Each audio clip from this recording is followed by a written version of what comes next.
Hoje é dia 16 de agosto de 2020. Temos um dia chuvoso aqui em São Paulo. Uma bênção de Deus para nós, depois de um tempo sem chuvas, um tempo seco.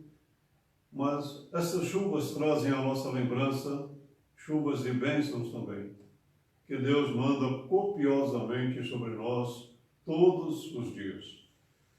É uma alegria muito grande poder estar neste momento, embora separados fisicamente, mas unidos em Cristo Jesus, juntos adorarmos, bendizermos ao nosso Deus. Nós somos a primeira igreja presbiteriana conservadora de São Paulo. A nossa igreja ela está localizada na rua Pedroso 351, Bela Vista, São Paulo. Os nossos cultos dominicais são realizados às 9 horas e às 18 horas e 30 minutos. E a nossa escola dominical, ela é realizada às 10 horas e 15 minutos. No culto, nós pregamos a palavra de Deus.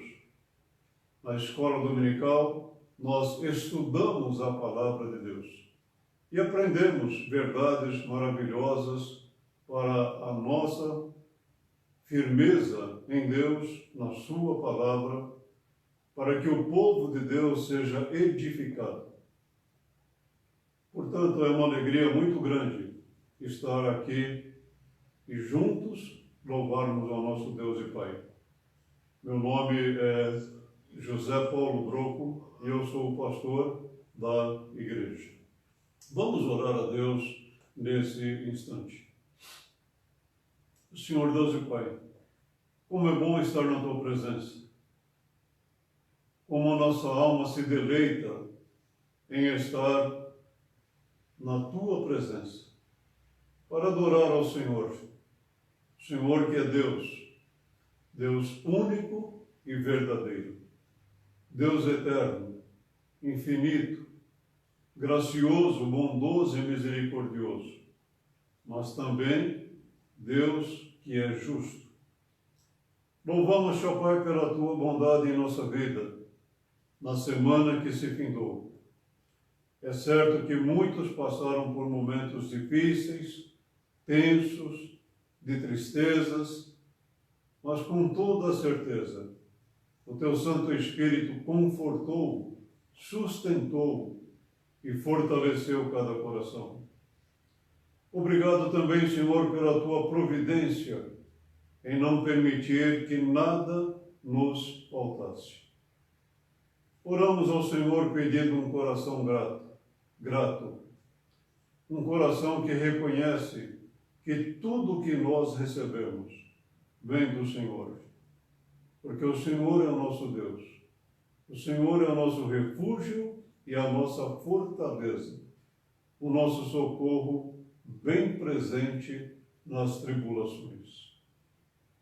Oramos em favor da nossa pátria.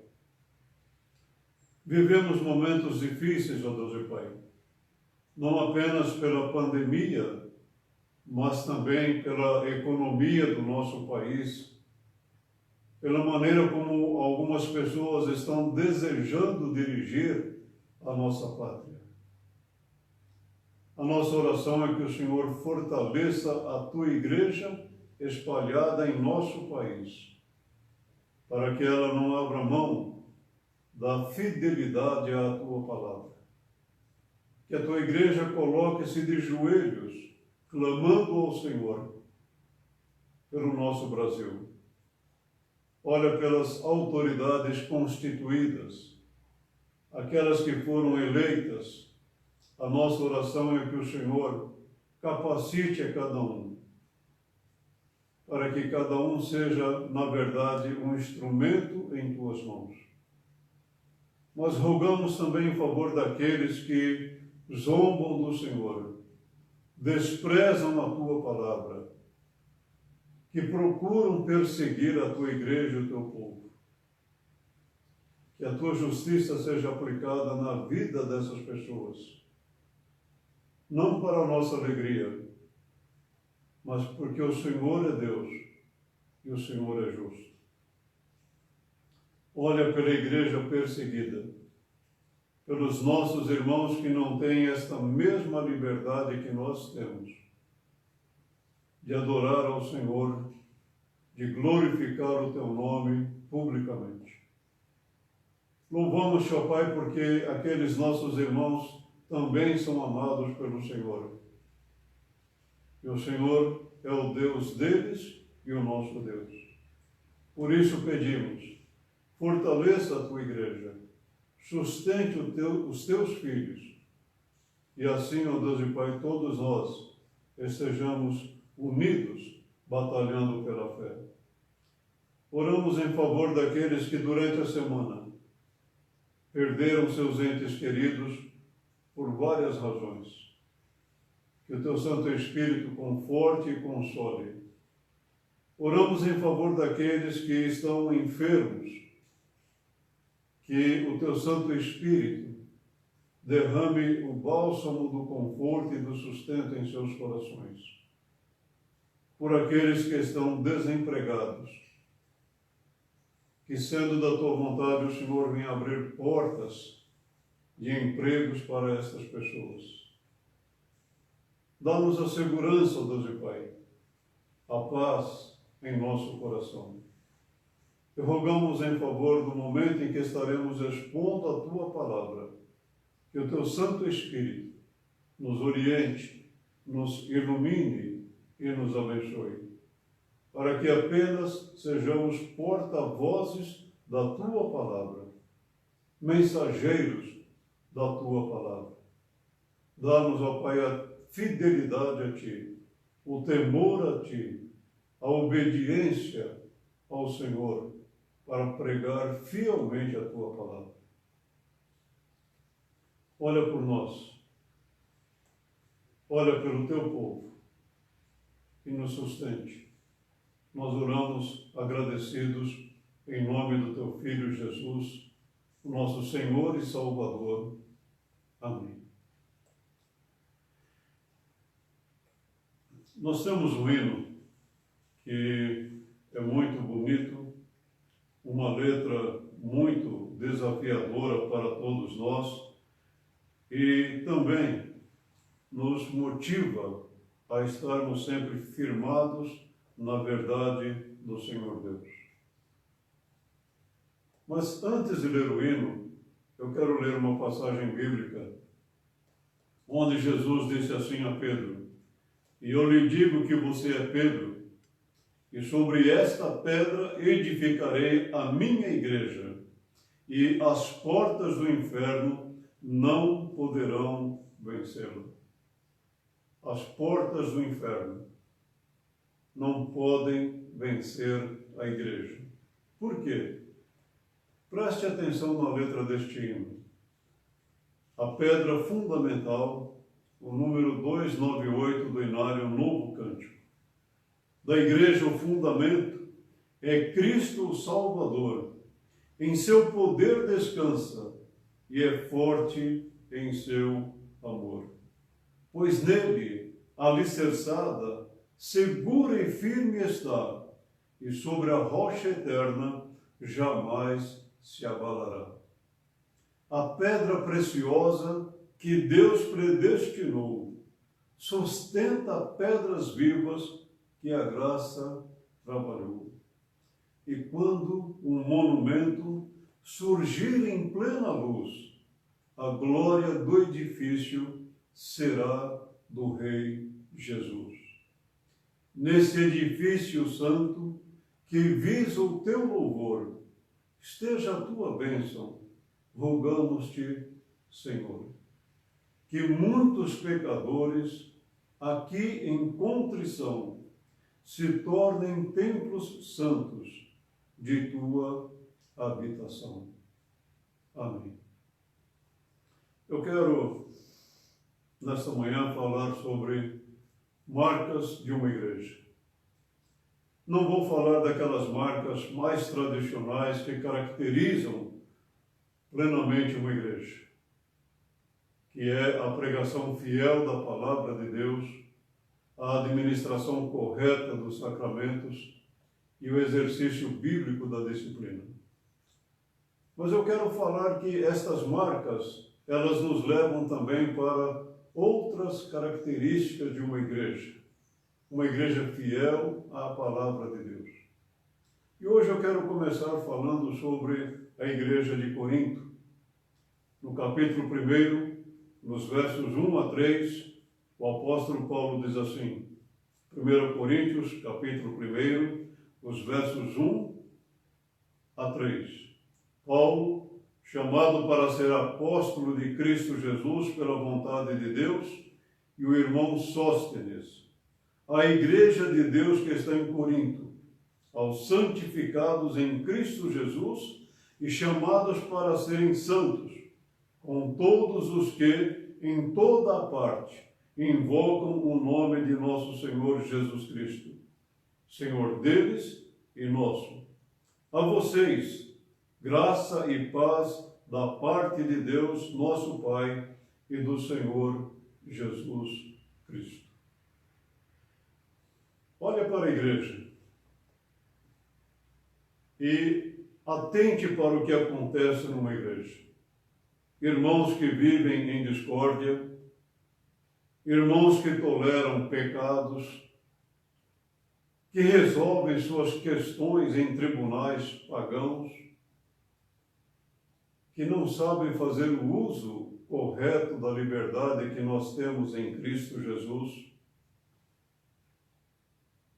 Irmãos que se reúnem na Santa Ceia, mas não como um memorial da morte e ressurreição de Cristo, mas que fazem desta oportunidade, deste memorial, uma ocasião para darem vazão aos seus pecados, como a glutonaria, como o problema da bebedeira.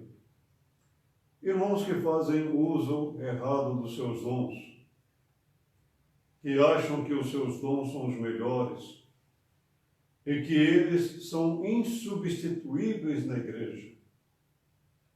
Olhe também para aqueles que, no culto a Deus, comportam-se de uma maneira que chama muito para o que é escândalo, o que é negativo, do que para a verdadeira piedade em Cristo Jesus.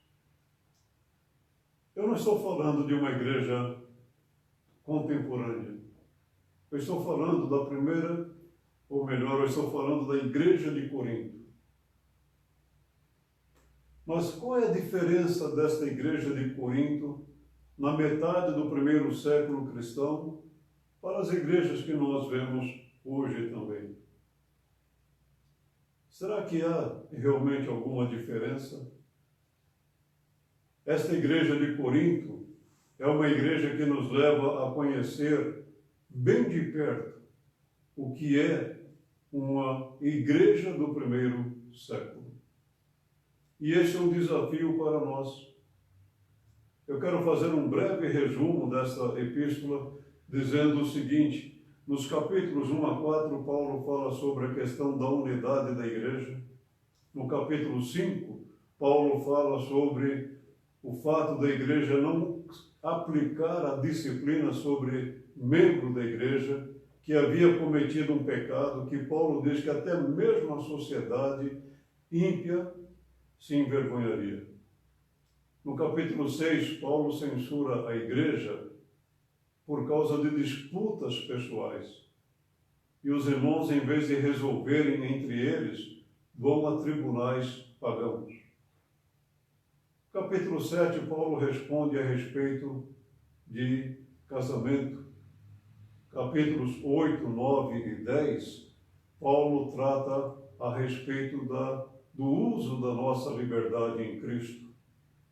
Capítulo 11, Paulo trata a respeito da ordem do culto, da administração correta do sacramento da ceia do Senhor. Os capítulos 12, 13 e 14, Paulo fala a respeito do uso dos dons e como nós devemos usar os dons que Deus nos dá para glorificá-lo. Capítulo 15, Paulo fala sobre a importância da doutrina da ressurreição dos mortos. Capítulo 16 é um capítulo onde Paulo saúda a igreja. Mas se você olhar, são 15 capítulos tratando de problemas de uma igreja. Mas é interessante você atentar para a maneira como Paulo ele se dirige à igreja. E ele diz assim: a igreja de Deus que está em Corinto, aos santificados em Cristo Jesus e chamados para serem santos, com todos os que em toda a parte invocam o nome de nosso Senhor Jesus Cristo, Senhor deles e nosso. E Paulo usa essas palavras, Paulo se identifica, ou melhor, identifica essa igreja, apesar de tudo isso, como uma igreja de Deus, porque certamente Deus tinha o seu povo ali na igreja de Corinto. A história da fundação da igreja, ela está registrada em Atos capítulo 18, nos versos 1 a 11. E Paulo fundou esta igreja durante a sua segunda viagem missionária, talvez entre os anos 50 e 51. Mas quando Paulo olha para a cidade, quando olha para o modo de vida daquelas pessoas e a rejeição que ele teve inicialmente, a sua intenção primeira foi de deixar a cidade. Nós lemos assim: opondo-se a eles e lançando maldições, Paulo sacudiu a roupa e lhes disse: caia sobre a cabeça de vocês o seu próprio sangue. Estou livre de minha responsabilidade. De agora em diante irei para os gentios. Esse era o propósito de Paulo. Mas não era o propósito de Deus. Não era isso que Deus tinha para Paulo nesse momento. Ao contrário, Deus disse a Paulo: certa noite o Senhor falou a Paulo em visão: não tenha medo, continue falando e não fique calado, pois estou com você e ninguém vai lhe fazer mal ou feri-lo, porque tenho muita gente nesta cidade. Assim, Paulo ficou ali durante 1 ano e meio, ensinando-lhes a palavra de Deus. Os propósitos de Deus não são os nossos. Paulo queria deixar a cidade, mas Deus lhe disse: Paulo, eu estou com você, eu tenho muito povo nesta cidade. E Paulo ficou ali durante 1 ano e meio, fundando a igreja, organizando a igreja de Corinto. Paulo usa o termo igreja, e é muito interessante, porque a ideia básica dessa palavra é de uma assembleia secular. Todavia, é importante pensar que quando Paulo usa esse termo, ele está dando um tom um pouco diferente, porque ele usa e diz assim, que é a igreja de Deus que está em Corinto. Em outras epístolas, Paulo sempre escreve ao líder da igreja para que a epístola depois fosse lida a toda a igreja. Mas com a igreja de Corinto, Paulo não escreve a líderes. Talvez uma razão para isto é porque havia na igreja 4 grupos distintos. Havia o grupo de Paulo, de Apolo, de Cefas e de Cristo. E não vamos pensar que um era melhor que o outro. E muito menos o apóstolo Paulo endossa essa divisão na igreja. E é por isso que provavelmente Paulo não escreve a um líder. E é por isso que Paulo enfatiza esta verdade. A igreja de Deus que está em Corinto. A igreja não é nossa. A igreja não é do homem. A igreja é de Deus e ela pertence a Deus. Mas Paulo identifica estes irmãos dizendo aos santificados em Cristo Jesus. Esta preposição em, ela é muito importante para nós aqui, porque Paulo está dizendo algo mais ou menos assim para nós. A verdadeira obra da santificação, ela só tem início após a vida ou a experiência da conversão a Deus. E quando Paulo escreve aos Colossenses, ele retrata bem essa experiência, pois ele nos resgatou do domínio das trevas e nos transportou para o reino do seu Filho amado, em quem temos a redenção, a saber, o perdão dos pecados. Eu sempre tenho dito, quando falo desses versículos de Colossenses 1, 13 e 14, se você que se diz cristão, se você se diz que é um filho de Deus, e não souber explicar esses versículos aqui, você precisa questionar a sua vida de convertido, a sua vida como um filho de Deus. Pois olha o que Deus está fazendo e olha o que Deus está nos falando. Ele nos resgatou. Da onde?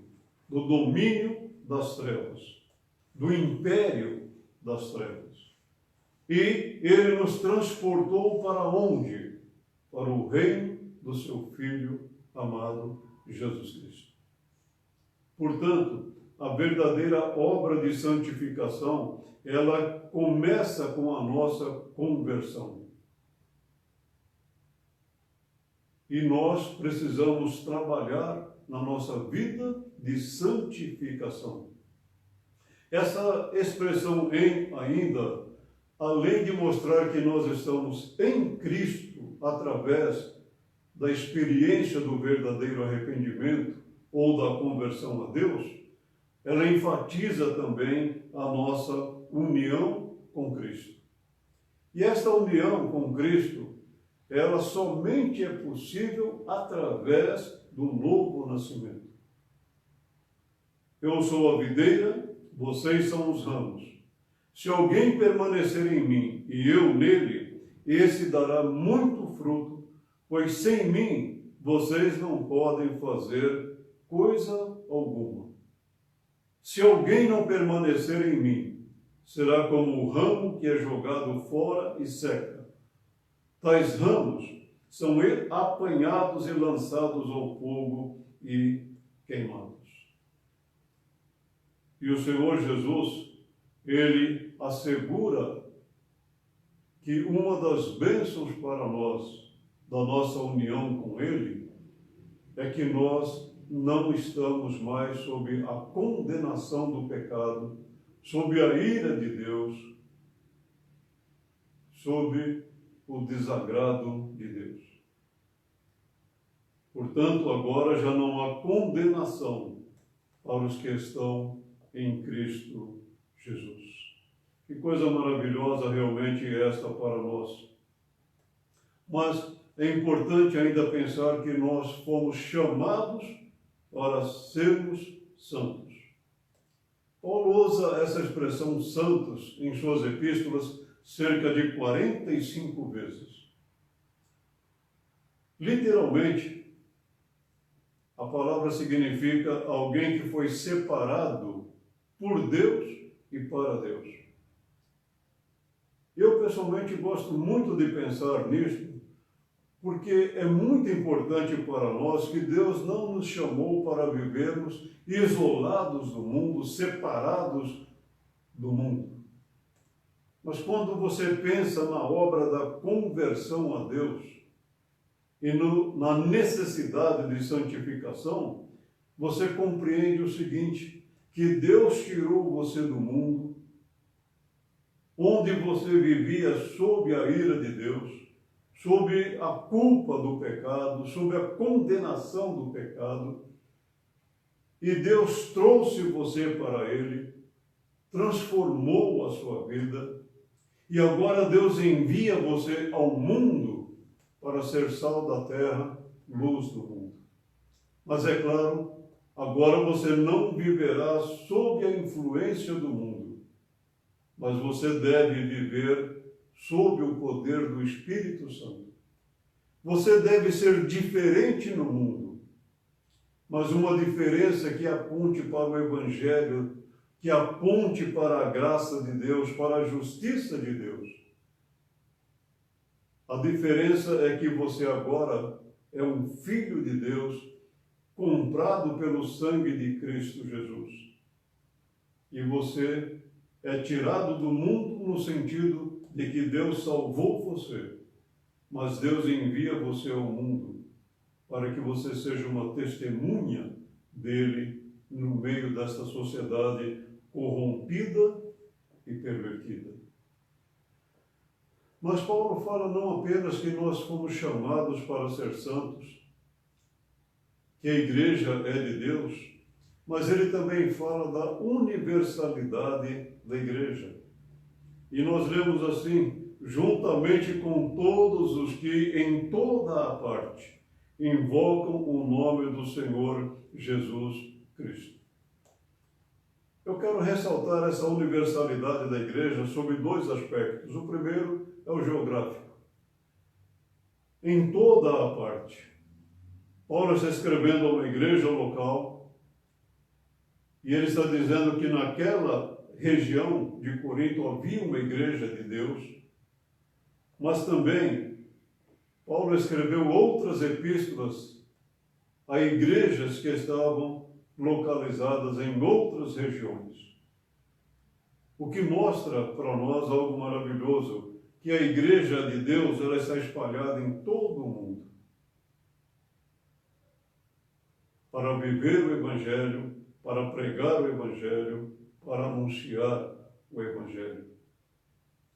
O Senhor Jesus, ele fala da universalidade da igreja, quando ele está se despedindo dos seus apóstolos, da sua igreja, ele diz assim, portanto, vão e façam discípulos de todas as nações. Mas, além da universalidade da igreja, nós cremos que Deus tem um só rebanho. A igreja está espalhada por todos os cantos do mundo. Mas todas as ovelhas do Senhor Jesus formam um único rebanho. Pois ele é a nossa paz, o qual de ambos fez um e destruiu a barreira, o muro de inimizade, anulando em seu corpo a lei dos mandamentos expressa em ordenanças. O objetivo dele era criar em si mesmo dos dois fazendo a paz e reconciliar com Deus os dois em um corpo, por meio da cruz, pela qual ele destruiu a inimizade. É muito importante Paulo dizer essas palavras aos Efésios, porque ele está falando que Deus formou a igreja de pecadores, judeus e gentios, mas ele destruiu a barreira da inimizade e em Cristo nós somos um só povo. Portanto, ele está falando que nós somos um só rebanho. João, no Apocalipse, ele diz assim, depois disso olhei e diante de mim estava uma grande multidão que ninguém podia contar, de todas as nações, tribos, povos e línguas, em pé diante do trono e do Cordeiro, com vestes brancas e segurando palmas. O apóstolo João, no último livro da Bíblia, ele está falando também da universalidade da igreja. Uma multidão que ninguém podia contar. Mas ele fala de onde procedem? De todas as nações, tribos, povos e línguas. Aquelas ovelhas que foram compradas pelo Senhor Jesus. E o Senhor Jesus também disse, tenho outras ovelhas que não são deste aprisco. É necessário que eu as conduza também, e haverá um só rebanho e um só pastor. Palavras maravilhosas do Senhor Jesus, quando ele ensina a singularidade do rebanho e do pastor. A igreja de Deus está espalhada em todo o mundo. Apriscos, o Senhor Deus tem muitos, mas rebanho, ele tem apenas um só, espalhado em todo o mundo. Mas um outro aspecto importante da igreja é o senhorio de Cristo. Senhor deles e nosso. É muito importante nós pensarmos nestas palavras de Paulo. A igreja, ela pertence a Deus. Ela é de Deus, não é do homem. Ela não pertence ao homem.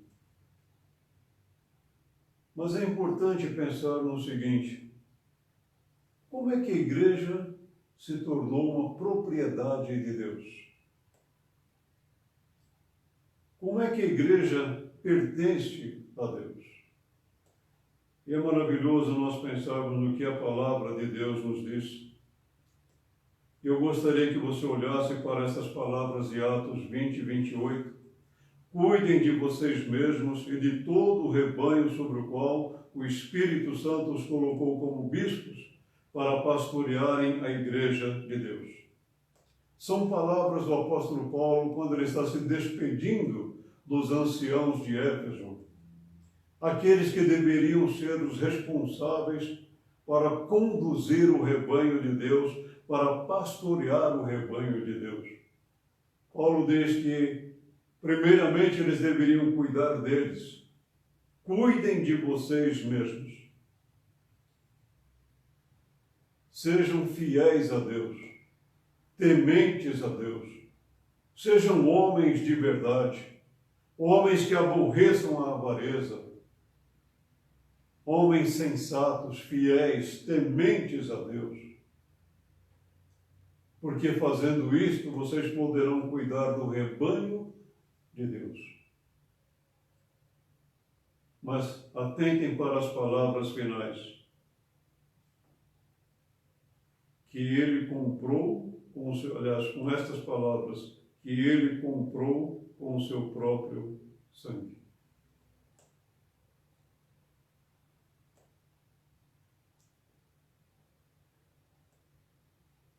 O sangue de Cristo foi o pagamento de Jesus pelas ovelhas que o Pai lhe deu. Em Efésios 1:7 nós lemos assim: nele temos a redenção por meio do seu sangue, o perdão dos pecados, de acordo com as riquezas da graça de Deus. É Paulo falando sobre a obra maravilhosa de Jesus a respeito da nossa redenção em Cristo. Falando a respeito desta obra tão maravilhosa, que é a nossa salvação em Cristo Jesus. Mas olhe como que Paulo fala. Nele, Jesus, temos a redenção. Como?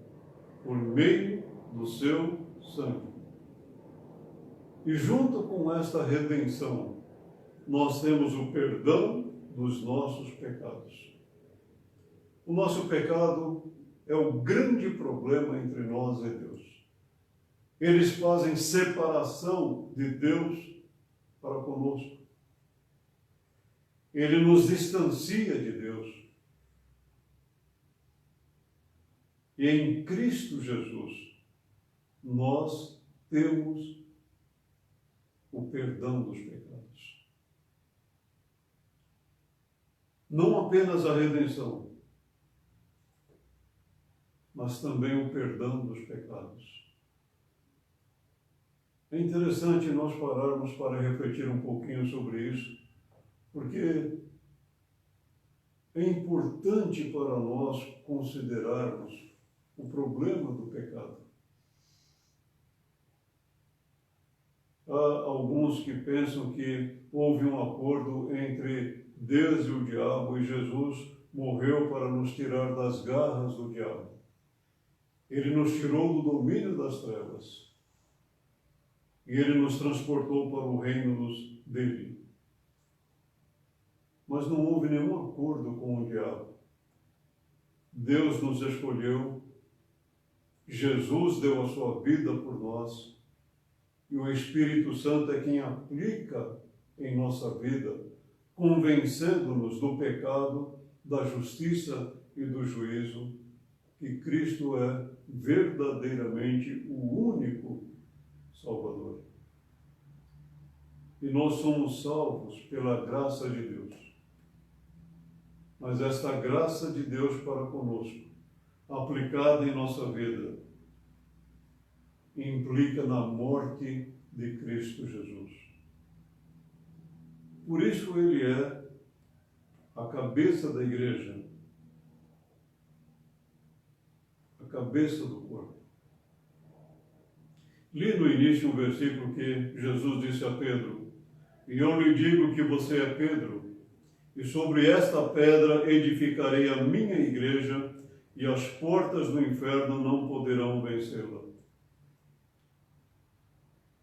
E países há onde tentam de todas as formas acabar com a igreja.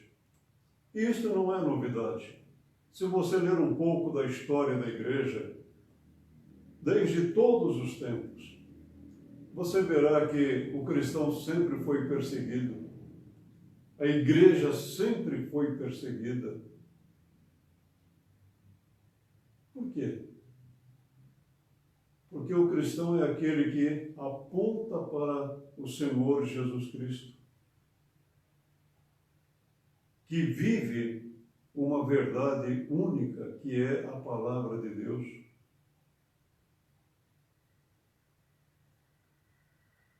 É alguém que se identifica com o Senhor Jesus Cristo. É alguém que, antes de sair para fazer discípulos, é um discípulo.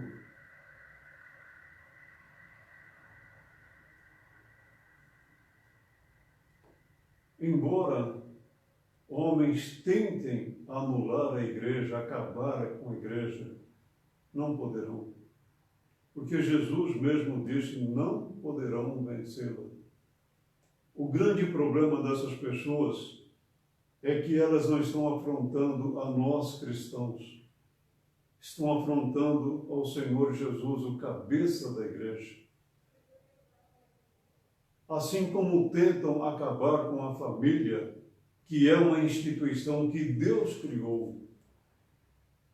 E da mesma forma como tentam acabar com a igreja, que é o corpo de Cristo Jesus, que ele comprou com o seu próprio sangue.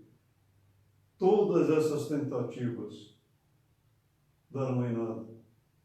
Mas o grande problema de pessoas assim é que elas ignoram que estão provocando Deus. E de Deus não se zomba. Eu gosto muito de pensar em Nabucodonosor quando falo sobre a respeito do que Deus faz pela sua igreja, pelo seu povo. Há um momento na vida dos 3 amigos de Daniel, e é um momento muito conhecido, você conhece certamente aquele momento da fornalha de fogo ardente, aquecida 7 vezes. Mas eu gosto de pensar muito no capítulo 3, na última parte do final do capítulo, do versículo 15, quando Nabucodonosor levanta uma questão: e que Deus poderá livrá-los das minhas mãos. E é interessante que quando você lê o capítulo 3, Nabucodonosor tinha razão para dizer isto. Ele tinha argumentos humanos para dizer isto, porque outras nações com seus deuses haviam sido subjugadas pelo poderoso imperador babilônico.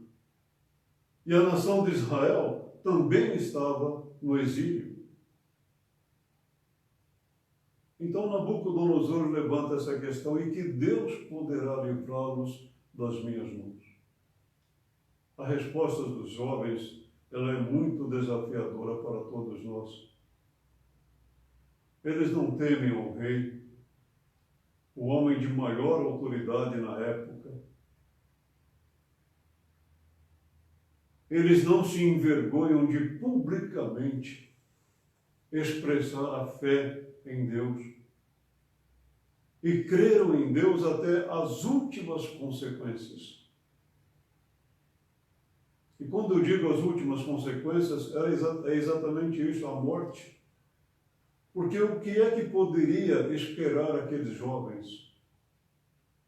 Eles respondem simplesmente ao rei: ó rei, saiba de uma coisa, se Deus quer que morramos, tão somente morreremos, mas dobrar os nossos joelhos à sua estátua, nós não faremos isto. Você se lembra do que aconteceu? Isso provocou ainda mais a ira de Nabucodonosor. Ele mandou aquecer 7 vezes mais a fornalha, mandou lançar os 3 jovens atados dentro da fornalha. E você viu, você sabe o que aconteceu. O que Nabucodonosor estava fazendo ali? Perseguindo o povo de Deus. Mas aqueles que amam a Deus, aqueles que se identificam como filhos de Deus, não têm medo. Enfrentam as adversidades. É maravilhoso você ver o fim. Deus nem sempre livra um filho dele da fornalha, ele faz mais do que isto. Ele livra na fornalha. Mas a grande questão para nós é esta: é crer que o Senhor Jesus, Ele é o Senhor da igreja, Ele é o cabeça da igreja, Ele cuida do seu corpo. Alguns morreram. Estevão morreu apedrejado. Tiago, irmão de João, apóstolo, foi o primeiro apóstolo a ser martirizado. Pedro não foi morto nessa mesma ocasião que Tiago. Mas Deus em tudo tem os seus propósitos. Mas é importante pensar, é importante refletir que Jesus é o Senhor da igreja. Ele cuida do seu povo. A pregação fiel da palavra de Deus, o exercício correto da disciplina, a administração correta dos sacramentos, batismo e a ceia, são as marcas fundamentais de uma igreja. Mas além dessas marcas, há aquelas que são mais peculiares a uma igreja local. E a igreja de Corinto, Paulo lembra a igreja o seguinte: não se esqueçam, vocês fazem parte de uma igreja local. Jamais deixem de lembrar que Deus chamou vocês para a santificação. E lembre-se que Deus tem as suas ovelhas espalhadas em todo o mundo, o que mostra a universalidade da igreja. Mas não se esqueçam, Jesus é o Senhor da igreja. A igreja não perdeu as suas marcas, pois foi Deus quem as deu. Mas quando a igreja ela se volta para ela mesma, quando ela acha que ela é o centro das coisas, ela está deixando de viver o verdadeiro Evangelho. Quando os seus líderes temem mais as circunstâncias, os momentos, do que a Deus, eles precisam retornar ao primeiro amor e viver o verdadeiro Evangelho.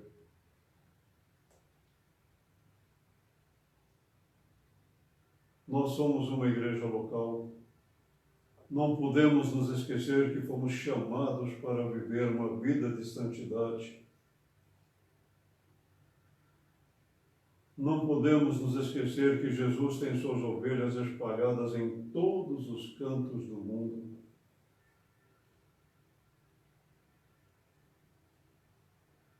E não podemos nos esquecer que o Senhor da igreja é Cristo Jesus.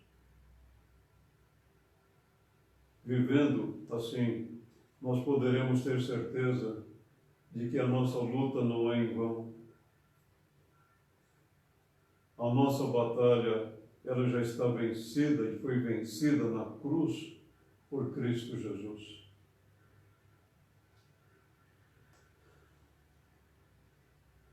É preciso voltar ao primeiro amor. É preciso parar com o medo de circunstâncias, o medo do momento. E é preciso trazer ou resgatar marcas da igreja, características da igreja.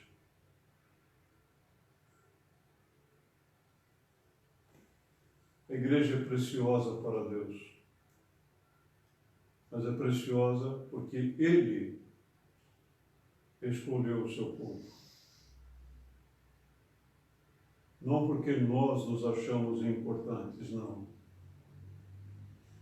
Por isso, lembre-se da importância de uma igreja local. Traga à sua memória que você foi chamado para viver uma vida de santidade. Aquela santidade bíblica, autêntica, que ao mesmo tempo que faz você diferente do mundo, leva você a ser uma testemunha fiel de Cristo Jesus. Lembre-se de orar pela igreja de Deus espalhada em todo o mundo. E lembre-se, o Senhor Jesus, Ele, somente Ele, é o cabeça da igreja. Se nós fizermos assim, com toda certeza, nós continuaremos batalhando pela fé que uma vez por todas Deus deu aos santos. Deus nos deu. E lembre-se disto. Neste edifício santo que visa o teu louvor, esteja a tua bênção, rogamos-te, Senhor. Que muitos pecadores aqui em contrição se tornem templos santos de tua habitação. Amém. Senhor Deus e Pai, obrigado por estes momentos. Livra-nos de sermos ociosos na nossa jornada cristã. Livra-nos do medo de vivermos como verdadeiros filhos teus. Ajuda-nos em nossa fraqueza. Fortaleça-nos mais e mais. E obrigado porque o Senhor nos chamou para pertencermos ao Senhor. Fomos comprados pelo sangue precioso de Cristo Jesus. E dá-nos a ousadia, a intrepidez para pregar a Tua palavra, para anunciar as Tuas grandezas a este mundo. Conceda-nos, ó Pai, uma boa tarde, uma boa semana, e que nós tenhamos a alegria de viver uma íntima comunhão com o Senhor através do Teu Santo Espírito. É a nossa oração em nome do Teu Filho Jesus. Amém. Obrigado pelos momentos que nós passamos juntos. Lembrando que nós somos a primeira igreja presbiteriana conservadora de São Paulo. A nossa igreja está localizada na Rua Pedroso 351, Bela Vista. Os nossos cultos dominicais são realizados às 9 horas e às 18 horas e 30 minutos. Devido a essa pandemia, nós ainda não retornamos aos trabalhos normais da igreja. A nossa escola dominical é realizada às 10 horas e 15 minutos. E nós teremos muita alegria de um dia, e nós esperamos que seja muito em breve, nós estamos juntos, reunidos, adorando ao nosso Deus presencialmente. E a nossa alegria será maior ainda se você puder estar conosco. E assim juntos estarmos glorificando ao nosso Deus e Pai. Um bom dia e que Deus nos abençoe. Amém.